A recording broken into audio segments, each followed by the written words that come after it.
A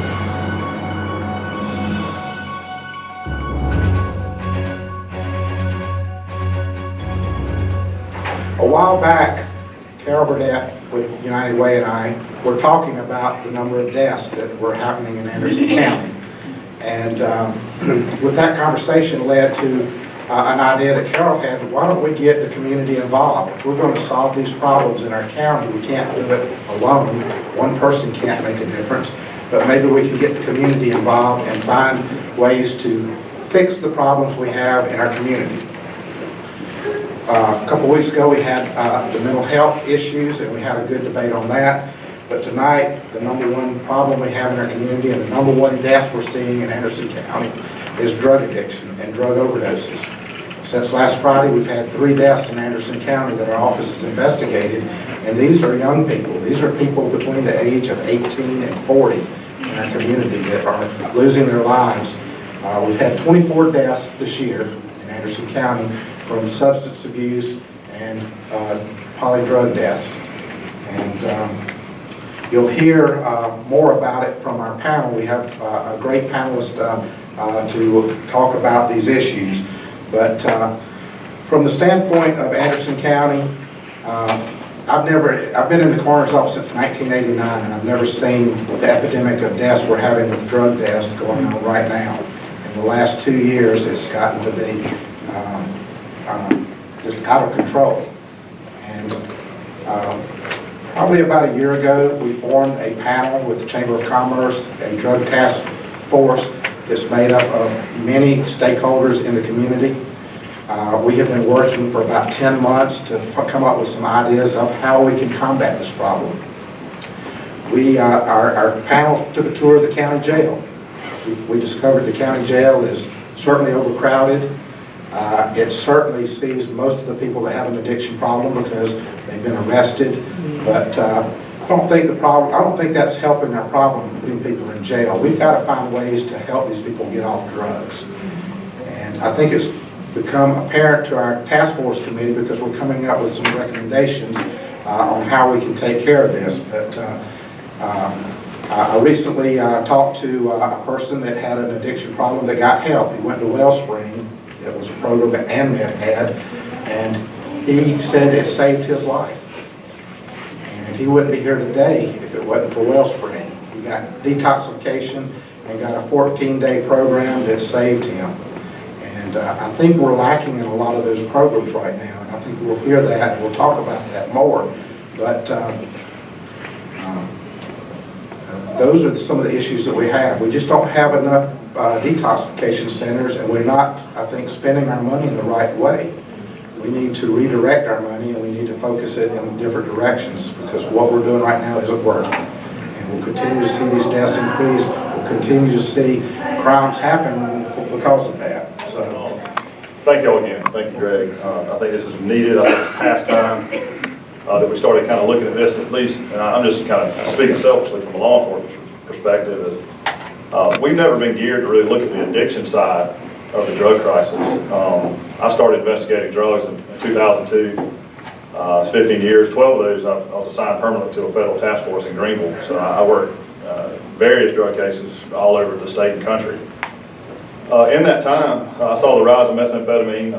I saw cocaine go up and down, but I've never seen anything like we're seeing in the last year and a half. And unfortunately, it's almost cliche to say that now. To say that we've never seen anything like this, but we haven't. It's progressing so fast that from a law enforcement and government perspective, it's just hard for us to keep up with. I kind of liken it to trying to put your thumb over a fire hose. I mean, it's just changing so rapidly, and the fact that it's a chemical and there's synthetics involved now, and the good old days you had drugs were drugs. Now we have chemical compounds and synthetic compounds that we just can't adapt to yet. So that's a challenge for us. But I came back in January, and now I oversee the Special Investigations Division at the Sheriff's Office, which includes narcotics, street crimes, fugitives, and the major case unit.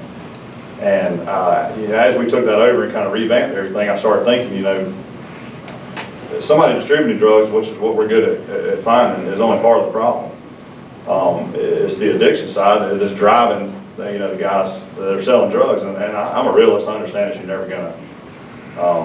never gonna eliminate all that stuff. It's been around for thousands of years, but I think it's up to us, and we have a responsibility to kind of look at things from an open perspective. And unfortunately, I see a lot of familiar faces. I spoke with some people this morning in Sydney. I see some familiar faces of parents of guys I grew up with, girls I grew up with.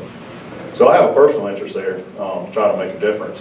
And just from a law enforcement perspective, we're not there to put people in jail. I'd like to see people help. And if we have to put them in jail, I'd like to see them get help while they're there. I think that's one thing we failed at in the law enforcement community over the years, just as a whole, is I think that we do not offer people a chance. I think we incarcerate, put people behind bars, and for the most part, they're worse when they get out.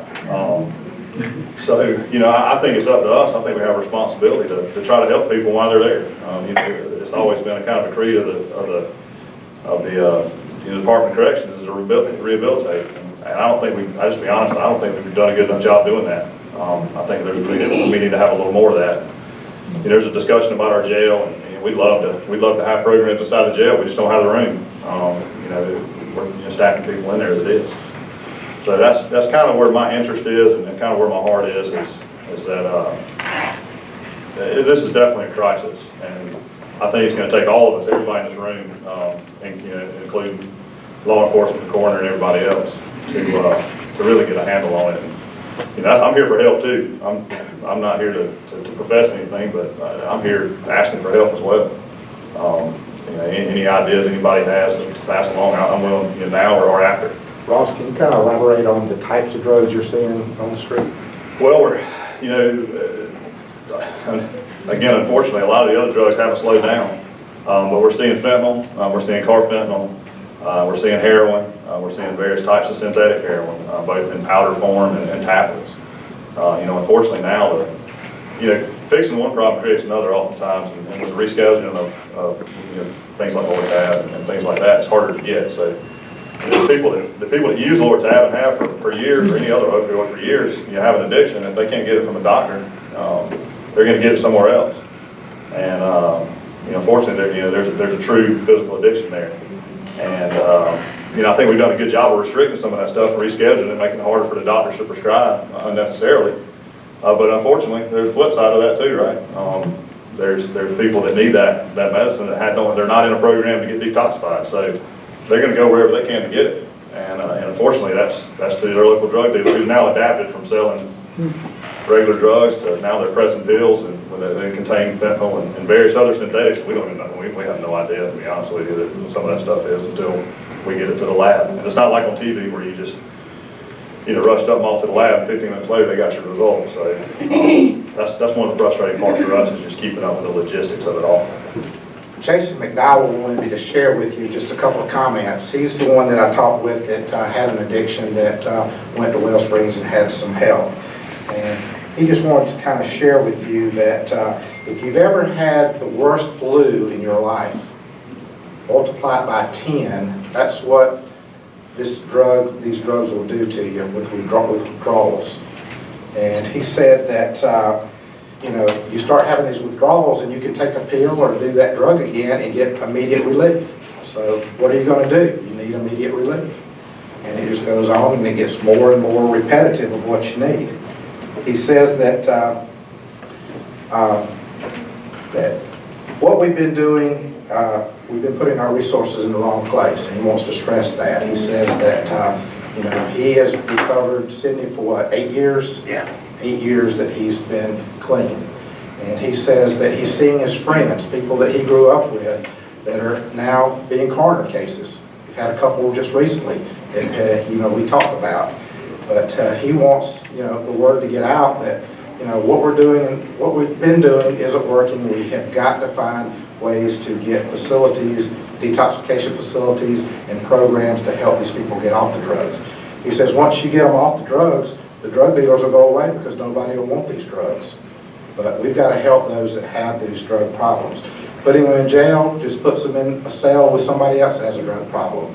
And they're going to sit there and talk about, their situation, and it's not going to help, someone that's an addict that's trying to get help. So he wanted me to share those things with you. Next up, we have Karen Beck, the Executive Director of Oconee Behavioral Services. I am the Director of Anderson Oconee Behavioral Health Services, and the name is a little bit deceiving. What we do is we're an outpatient drug and alcohol rehab program. We serve the counties of Anderson and Oconee County. Interesting enough, when you're talking about addiction and you're talking about the opioid crisis, I asked my staff to pull some stats for me to see what the demographics are of the folks that are coming into my agency. And the interesting thing is that even though we've got an epidemic here, and you're calling it an epidemic, out of the percentage, out of 100% of the clients that I've seen since January of this year, only 6% were diagnosed with an opioid disorder. That to me was mind-boggling. Why? Why? It's here, we know it's here, we know it's happening, but why? Because they're not seeking treatment, they're not seeking help with the addiction. And that's the scary thing about it. Or either they're in total denial that they even have an addiction. And most people that we see are alcoholics, or they're on marijuana. Those are the two types of what we see in our facility. Opioids, like I said, is down the list, 6%. I can't force them to come into my agency. I'm there. We're there for services, and we're there to provide services. But I can't force them to come in the door. They have to want to come in the door. So they have to get past that denial. And basically, our referral sources and our highest referral source is the judicial system. So they're forced to come to us for some reason or another. We work closely with DSS, we work closely with parents, we work closely with kids. I can't get out there and I can't give enough services. We have just recently procured 2 grants. I've got 2 grants to provide services in Oconee and Anderson County. One of them is with the Detention Center as a peer support specialist. It's a person that's already in recovery, been in recovery for quite a while, and they'll be able to go into the detention center and work with those people in the detention center. So that is part of our community support. We've got the exact same thing in Oconee County. However, it's not with the detention center in Oconee County, it's just with the community. So we're out there and we're providing the services. I can't make them come see us. So that's frustrating in itself. We've got grants, we've got all sorts of things to provide services for people and not charge them. Block grants that pay for services. So it's there, whether or not the community knows it's there, that I don't know.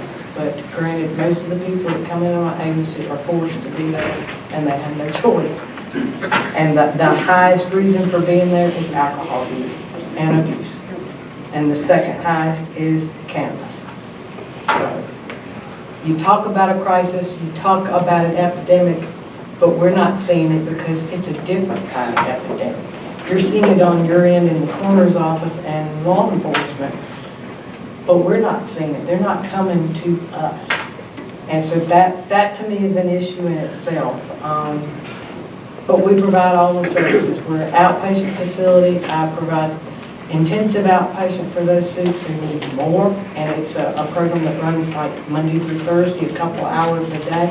We provide aftercare programs, so it's not that they go through our program and once they finish and complete successfully that they're dumped on back out in the community. We provide continuous support to them to come back, and we keep up with them and we keep contact with them. So we're here and we're trying to do the best that we can, but granted, I can't go out on the street and pull them in because it's not going to do any good. They're not going to walk into my door until they hit rock bottom. And 99% of the folks that do walk in my door are forced to walk in my door for some reason or another. It's either law enforcement involvement, they've gotten a DUI, they've gotten something. But these folks that are out there using these opioids are in teetotal denial of what is going on. And they don't really want help. And I asked, my husband asked, and he said, well, what are you seeing as far? And I told him all of the different types and the percentages. And he said, well, listen, he said, if you were out there and you were feeling good and you were high as a kite, and that was a good feeling, you obviously don't think that you have a problem. It doesn't become a problem until it affects your family, affects your job, affects what's going on in the community. That's when the problem exists. But you see it as a family member, you see it within your family of what's going on. But the person that has it doesn't see it. And I'm at a loss at what we can do. We provide the services, we're there. I just need to come in the door, and they're obviously not. One statistic I want to share with you from the coroner's perspective is that these drug deaths that we're investigating are mostly accidental, not intentional. When we look at suicides, we see guns and ligatures being used for suicides. Rarely do we see people taking an overdose. When we do a death investigation on the polydrug deaths and the street drugs, these are usually accidental. So I just want to share that with you. Next up on our panel is David Cothran, Director of ANMED Emergency Medical. Good evening. Thank you, Greg and Carol, for inviting me. I agree with all the comments made. This is definitely an ongoing problem in our community. Just a few facts about what we see at ANMED Health through our emergency department. We see about 80,000 patients a year. That's our annual volume. That's about 220 patients a day. And I would agree that, you know, a lot of these drug overdoses are not necessarily intentional. We certainly see that, but when you do the numbers, we see between 20 and 30 patients per month who are classified as a drug overdose. And that sounds small, but I agree with Greg. A lot of people, you know, who are using drugs, you know, either overdose by intent or by accident, I guess we'll say, or unintentional death by drug, are things that would either be seen by the coroner, and unfortunately we see a lot of those that come in by EMS or sometimes brought in by private vehicle that we will then deal with the coroner's office. So we can classify drug overdose as accidental, intentional, or unknown. And the surprising thing is that we've talked a lot about a lot of what we would call illicit or illegal drugs. The majority of drug overdoses we see would have been from an otherwise legitimate prescription at some point. So while we do see heroin, K2 synthetic marijuana itself, some of the fentanyls, which, you know, it's been in the media a lot, especially the carfentanil, which is original drug intent is an anesthetic agent. And you hear these reports about being 1,000 times more potent than morphine, for example. Those are the things that I think people get into that, you know, don't really understand how much it takes to basically stop you from breathing. Because remember, that's kind of the goal of anesthesia, is to stop you from having bodily movements, which also stops your ability to breathe. And maybe you can do the drug 4 or 5 times, and that the very next time, that's the dose that you receive, that no one's there to help you. And unfortunately, those patients often pass away.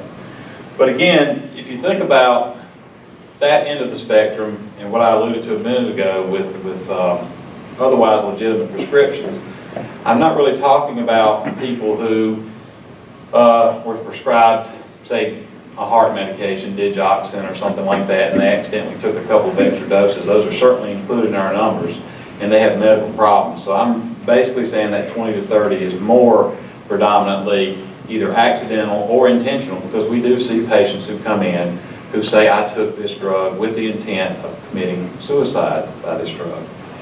And that's a little bit harder to tease out unless they tell you that.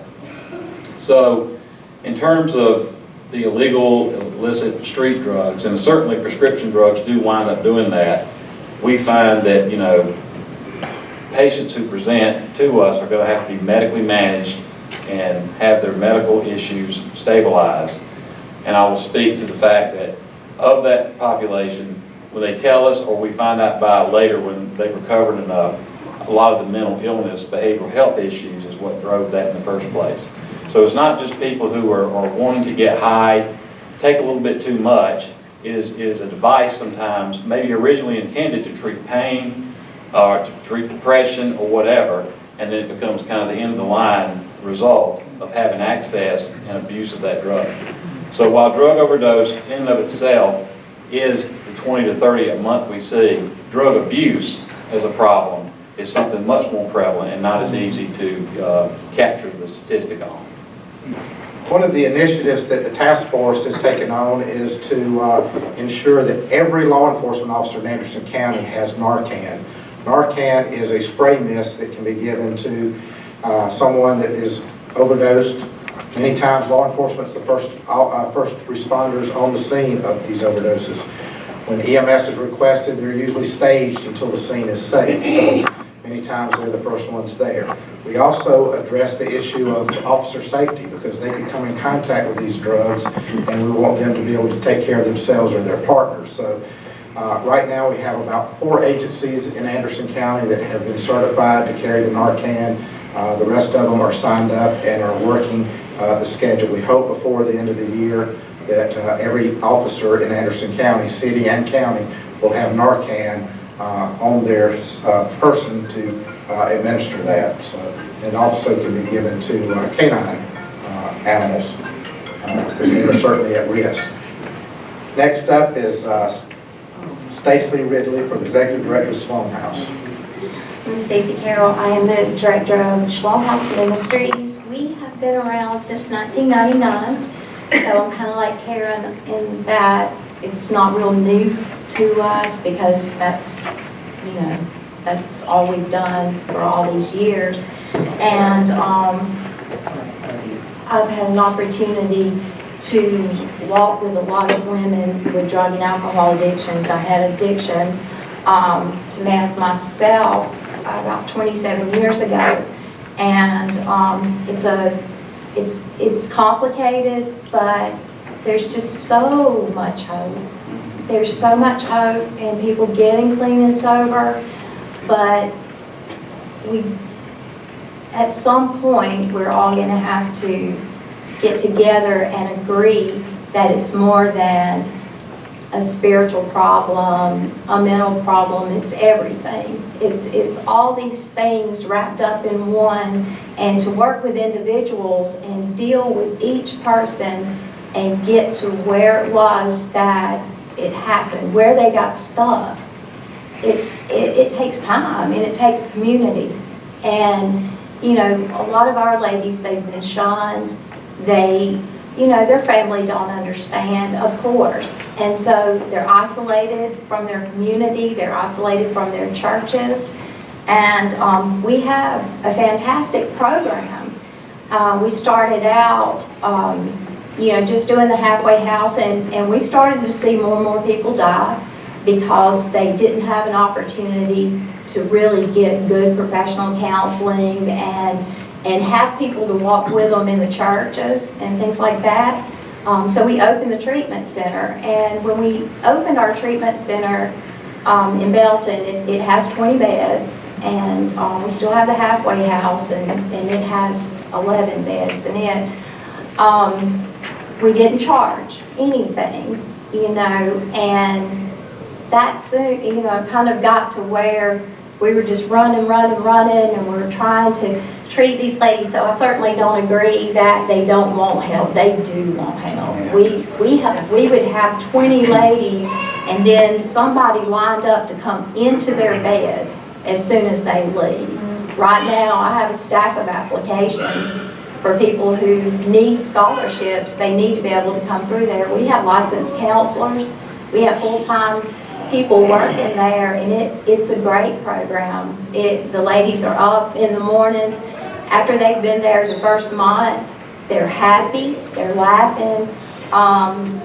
But true, once they get past that and they've got this great community there, and then they go back out sometimes, you know, it's just, it's complicated, and we all know that. But, you know, as far as, you know, thinking that they're out having fun and feeling good, they might have felt good the first few times, but it doesn't work anymore. They don't get high anymore, you know, by now. So our program does focus on the mental, which we fight to get in mental health all the time. We try to get doctors to prescribe antidepressants for people who know they have diagnosis. They know that. And to be able to practically sit on them until we can actually get through all of, what it takes to get in there, then either they're ready to run or just all the pieces. The anxiety alone from drug addiction, the obsession, you know, if you've never been addicted, then it's hard to imagine that your brain would only think about one thing, and that one thing is what is isolating you from everybody else and killing you. But so we try so hard to get their medicine so that they can get that serotonin, dopamine a little bit just to get them through that first period of time. They're exercising, they're eating. So, you know, the physical part, the mental part, the emotional part is the hardest, because a lot of these ladies come in, they're broken. They're just broken. And, you know, they're even starting to find out now that a lot of children had accidents when they have brain injuries. And those brain injuries have caused a lot of this behavior problems and things like this. A lot of it, yes, is mental illness. Some of it is PTSD from traumatic events in their lives. And a lot of times we don't realize that. We just want to get them fixed. We want them to stop ruining our lives.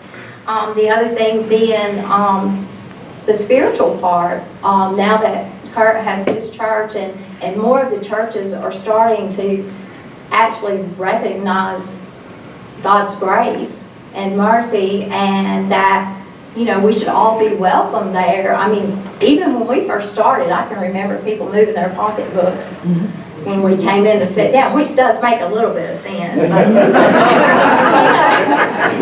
But we do just, and, you know, again, community, meetings, people reaching out, being willing to walk with these. They cannot do this on their own. They absolutely can't. And, you know, like I said, we have a fantastic program, and we would like to connect with the jail a little bit better. I have the jail calling most weeks.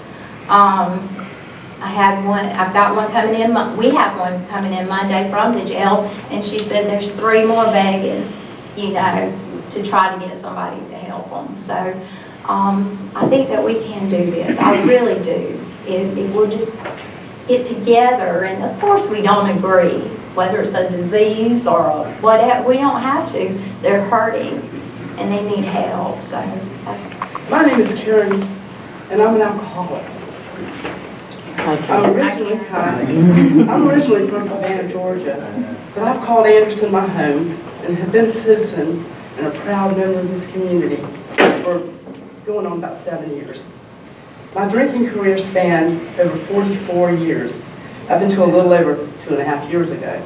Yeah, I'm giving away my age a little bit. In the minds of us alcoholics, though, I'm really only about 15.5 years old. And let me tell you why. You see, they say that you literally start the path of sobriety at the age that your drinking career began. Mine began when I was 13 years old. After my 5th trip to the hospital with acute pancreatitis due to alcohol abuse, I had what we say in the 12-step program, hit rock bottom. I had 2 options, to live or to die. I know I could not tackle and defeat this disease without help. I knew I couldn't. So after my release from the hospital, I decided to reach out to the Help 12-Step program of AA once again, and maybe, just maybe this time, I would get it. I had tried to get sober before a couple of times. Once I made it for 73 days. Another time, here in Anderson at Central, I was sober for 30 days. Yeah.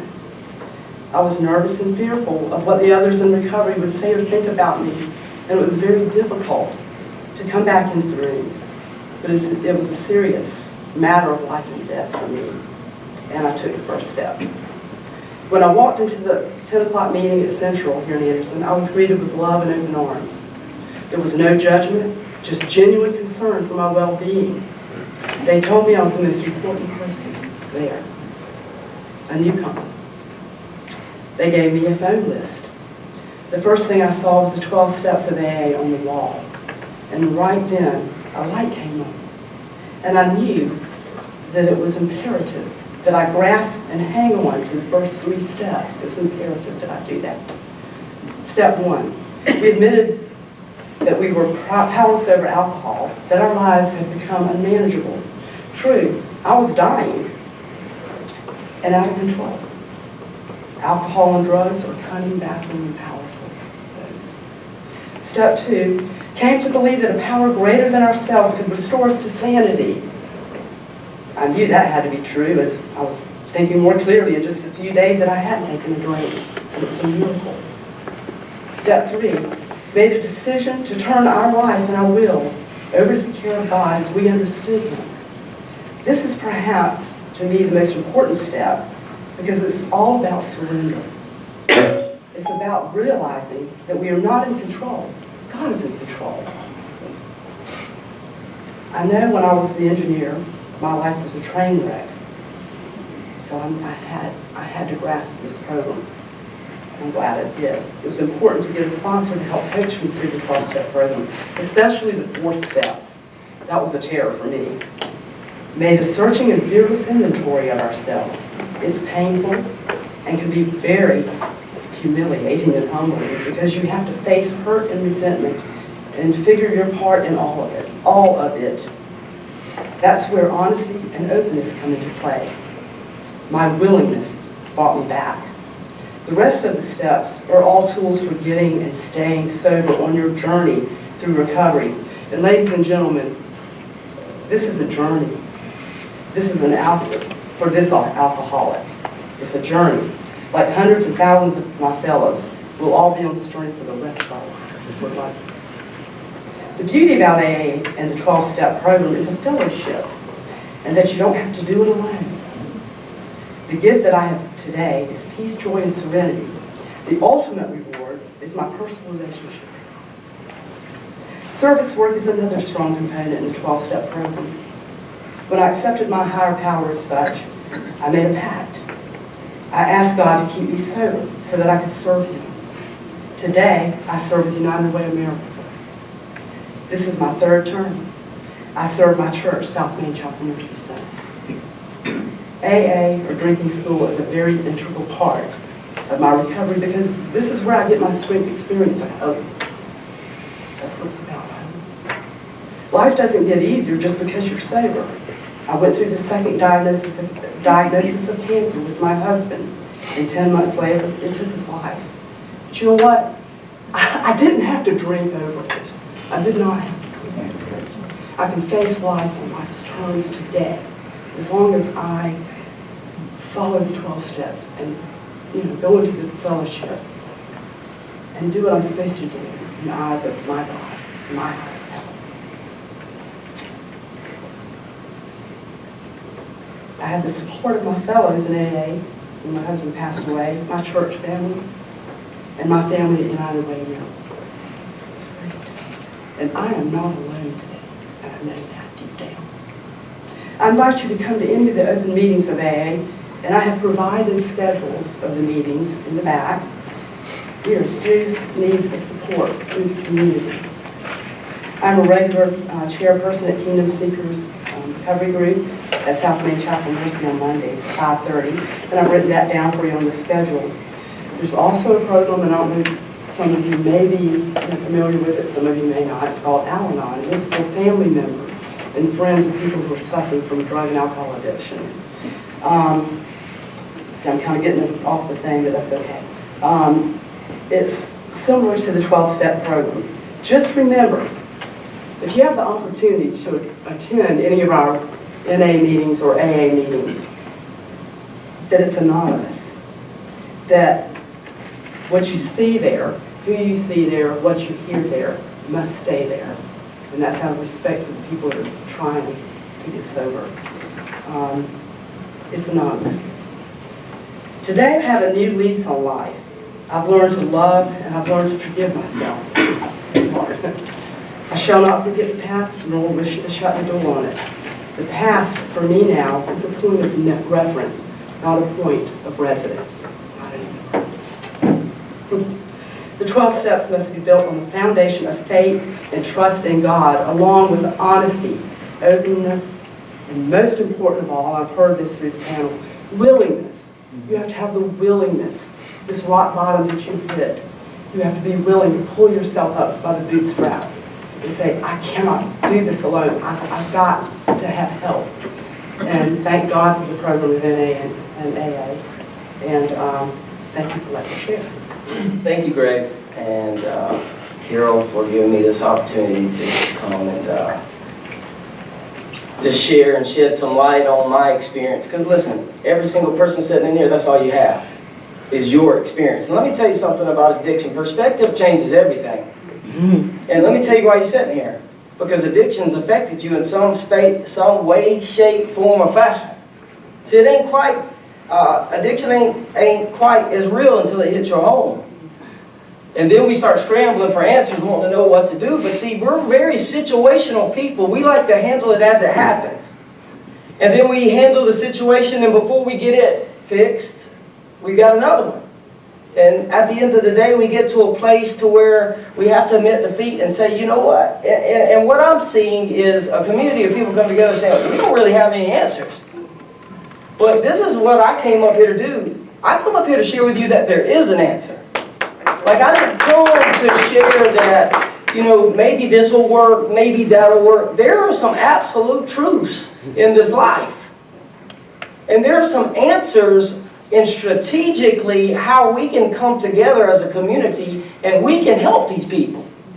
It ain't no maybe we can help them. I'm telling you, the ones who are honestly willing to make an effort, we can put in place a system, not a situation. Listen, you ever played whack-a-mole with your life?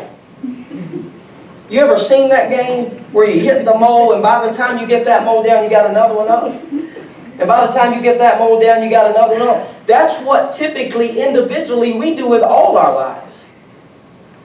We view things through situations and we address it as it comes instead of putting systems in place to fix the dysfunction, to quit the situations from happening. So what I gather, and let me share this where the passion comes from, because I know people can hear the passion. The passion doesn't come from being a college, a Clemson graduate. As a matter of fact, I barely got through high school. And by the time I graduated high school, I had 2 children.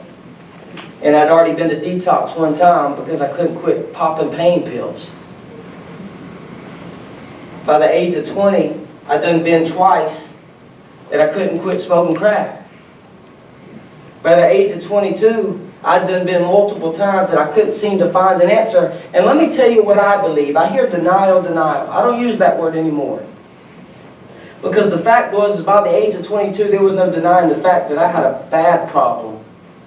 Where I stepped over 2 children that I would rather get high than put diapers on their tail. It was clear to me that I had a problem. I don't believe that addiction is a problem of denial. I believe addiction is a problem of ignorance. Every problem that we are having in here facing addiction is a lack of knowledge. It's either we don't have knowledge, the absence of knowledge, or we've obtained wrong knowledge and all our action is based on half-truth, which is leaving us with half measures and half nothing. So I believe if we're going to take together as action and go forth together, I think the first thing we have to do is find out what the real problem is. Before we can ever take action and be proactive, it has to be based on the absolute truth for what the problem that we're facing is. Because we do really great at crime, but crime is a symptom. We do really good at collecting the drugs from the dope dealers, but the substance is a chemical, is a symptom. And I think we have great systems in place to band-aid the problem, but I don't think we have any systems in place that goes to the heart of the problem to keep the kids from DSS, to keep the kids from being in a prison cell. Because those are all the manifestation and the last thing that takes place. Where's the system that gets it at the desire and the choice? See, this is the system I think that we lack in our communities. And I believe that my heart has been, as you can see, starting a rehabilitation center in Anderson that will allow these people to find out what the real problem is, so that the decisions that they make can point their feet in a direction that doesn't make them spin their tires. Because faith, regardless of your view on faith, faith is only as good as what it's attached to. And if your decision making isn't attached to the truth, you're going to be doing a whole lot, but you're going to be bogged down at the end of the day because you're going to see no results. And I really feel like that's why we're sitting here tonight, is because we're doing a whole lot. As a matter of fact, I'm a associate pastor here at Crossover on West Whitner Street, and I probably have 8 people in the sheriff's office and in the county that I see every day that heart breaks because they just like you. They don't want to put them in jail. Because guess what? It's a month later, the same person they put in jail, they put them in again. As a matter of fact, one of them was my sister. Multiple times. But guess what? She finally got educated, got put in a place in Greenwood, and this year, in 2 months, she'll be 1 year sober. So what am I saying? I know that I said I'm going to get up there and just tell them whatever comes to my mind. What am I saying? I'm saying this is no longer his problem. This is no longer their problem. You're sitting in here today, you've come to the understanding that this is our problem. And I have a facility that I just secured a building for on West Whitner Street that I can put 50 men in it. Let me tell you why I can't do it right now. Because I don't have the resources. I've spent 10 months trying to raise $60,000 just to get a loan so that I can buy a building to put them in. And the only reason why I got a building today is because God moved a mountain and He gave me one. But I'm still 6 months out from being able to open my facility because I don't have the money to put a $30,000 sprinkler system in it so I can put a man in a bed and keep him overnight. But with the right money, put in the right place, we can attack the heart of this issue, and together fighting crime, together fighting lawlessness, together giving these people the help that they need. This young lady here, I heard her speak her heart. I mean, that's her heart, that she has help to provide, but people don't know about it. We need to let them know about it. You know, we need to make them aware of the resources that is available to help them. You see more McDonald's signs about a Big Mac than you do the help that we have to offer people that are literally dying. I see about 10 mamas in here who are affected because their children are still doing dope or they're sober. And let me tell you something, it's real, man. Like, this ain't something we get together and I hope after the night we don't forget it, we just do it to make the people happy. I'm talking some broken-hearted families in here who are having to watch their children die. And this is what I told Greg, and I'll be quiet. I said, we're so concerned about the outcome. We're so concerned about the results when we should just be concerned on what we can do. Because when we base what we do off truth, and we put people in a position to have the opportunity, if they do die, at least it wasn't from a lack of opportunity.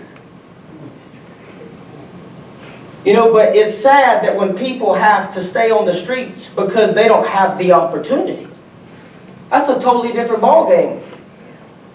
So, at the end of the day, I'm going to wake up tomorrow and I'm going to do what I've been doing for 12 years. I'm going to go after them. Ask anybody I know. I get 4 or 5, and you can check my phone right now, just today, the people who have inboxed me and called me because they want a bed, but every facility I've called today is on a 14-day waiting list.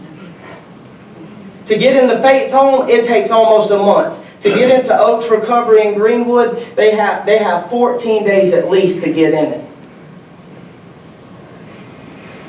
And the ones that don't, people that come off the street, guess what? They ain't got $3,600. They don't have $3,600. So guess what? You have to turn them away because of a money issue. And I'm going to tell you, there ain't nothing more disturbing for somebody that puts their life into helping addicts to have to look at one and tell them you can't have a bed because you don't have no money. There ain't nothing more heartbreaking. So do I think there's some absolute truths? I do. Do I think there's an answer? I do. Do I think together we can make an impact in Anderson? I do. And I think tonight has shown the seriousness of our leaders and their compassion and concern for the least of these. And I'm going to tell you, I'm behind you. 100% anything the Bridge Center and Crossover Community Church can do to take this epidemic and turn it upside down, we are willing to do it. We're willing to lock arms, and we're willing to go on the fire lines, and we're willing to do whatever we can. So thank you for this opportunity. By the way, if they didn't, I know he said my name was Bradley, but I'm Bradley by the way. And I appreciate you guys just listening to a little bit of my passion and my concern for this tragedy. You know, it's an epidemic, man, and we gotta start somewhere. So thank y'all. Like Bradley saying, one thing that I think, and I roam around and talk, when I talk, I roam around, but one thing that I think that resonates with everyone here in this panel is how many times you see the incidents and you don't connect it. I know for a lot of the people here, they personally connect it, but like Bradley said, one of the biggest things is you will never understand a situation until it personally affects you, okay? So, I'll tell you a little personal story about me. I am a foster parent myself. I work for DSS, I'm the program coordinator there, but I am myself a foster parent with my wife. And we talked with a group of our friends in a small church group, and you know, we were talking to them about the passion for foster care and how to get them involved. And one of the funny things I think that we heard from that group, and even I've heard from my own family, is, you know, well, those kids have a place to go. There's plenty of places for them to go. And I will ask them, I said, well, if you know where they are, please tell me. Because I'm at the office late at night trying to find somewhere that would take just 2 siblings, okay? So, one of the common things that we don't associate is that somehow children are affected in this. When you see the Facebook article of the drug bust that happened just the other night with law enforcement, or you see the wreck where someone was under the influence, a lot of times those children, there are children involved in those cases. You may not see it in that article, but I guarantee my phone is going off and my workers are going out trying to, you know, place those children with a family member, or in worst case scenario, placing those children with foster care, okay? So I really want you to think about, and I think we need to think about as an agency, as a panel, as a community, how we can help with addiction. Because it puts severe stress not only on our agency, but in our lives. One of the trainings I do with the agency of DSS is a new framework that we're doing called Signs of Safety. One of the craziest things I thought that we did as an agency is I was sitting in the meetings, we would have a family who we originally got involved years ago for drug use. What we would do is we would send them to a drug program, close our case. We would get them back, send them to a drug program, close the case. I think you kind of understand where I'm going with this, and when we've seen family member 13 times and we know them and they're just as familiar as us. I had a family one time to give me my own speech to myself. They didn't see me that many times. So I could basically give her the manual and let her investigate herself. But as an agency, we had to think, why are we continuously treating this the same when we need to think about it in a different frame? Okay? You hear the saying, it takes a village. That's what it really takes. It's not just DSS. I can come visit with you once a month, but I'm not there with you all the time. Everyone here sees you probably more than I do. And one of the things we're really pushing as an agency is getting those people involved so we can help solve the problem. The problem's never going to go away. We hope that someone will get clean, but it's never going to be a 100% situation that everything's fine. So in the event that that situation occurs, we're trying to work through ways that they can keep their children safe, and we can also get those parents help, okay? So let me just read you some quick stats and I'll sit down. So last year we had 1,544 cases that were for abuse or neglect.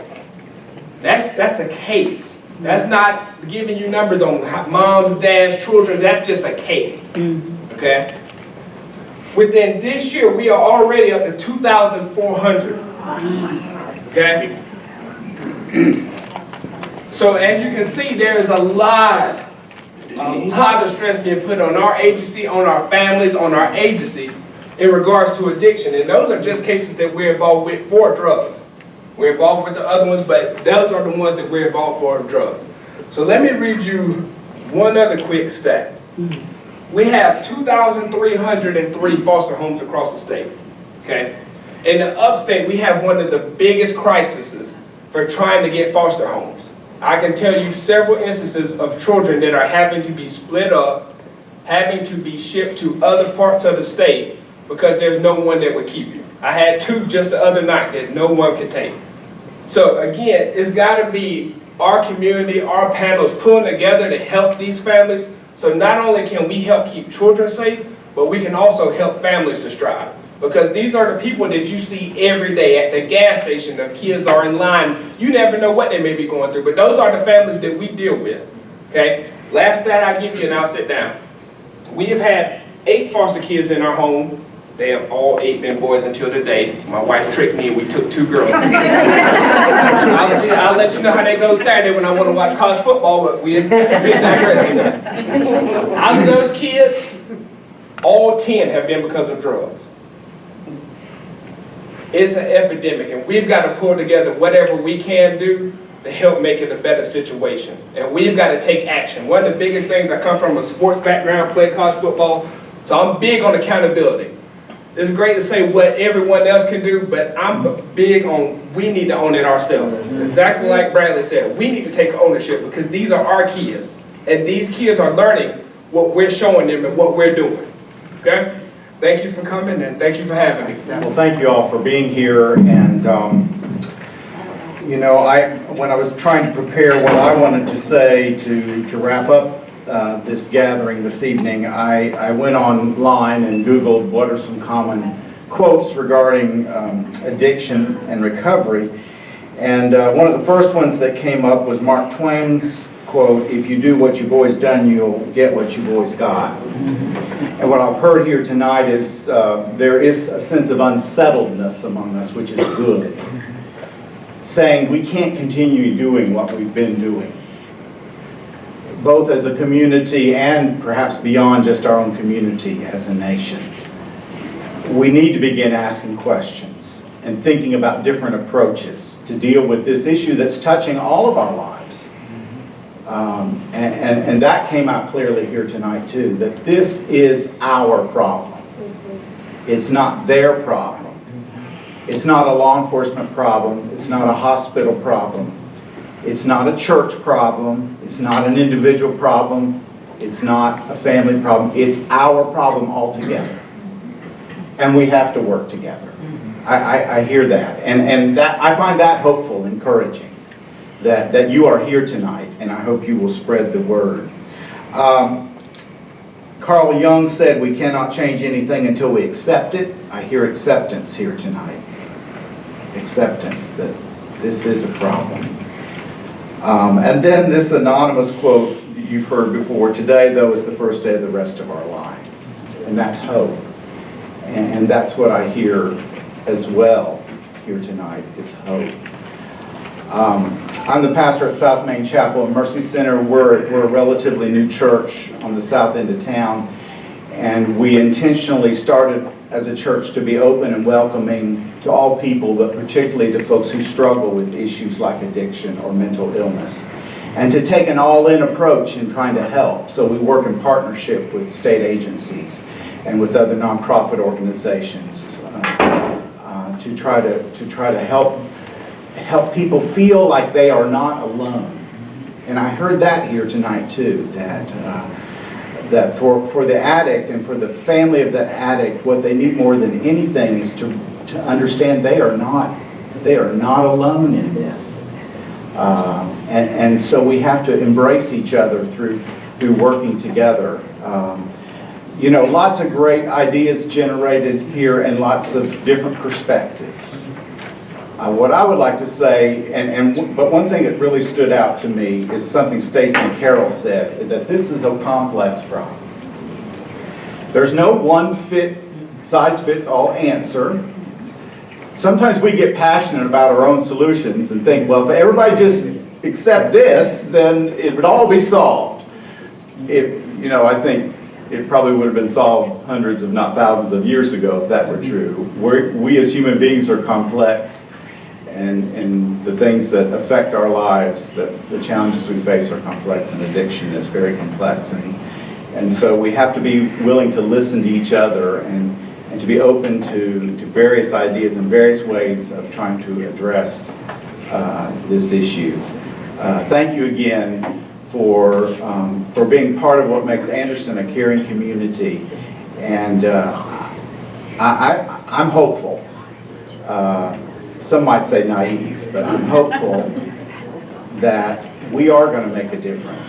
And we can't wait for the solutions to come from outside of here. Yes, we need money. Oh, yes. We do need money.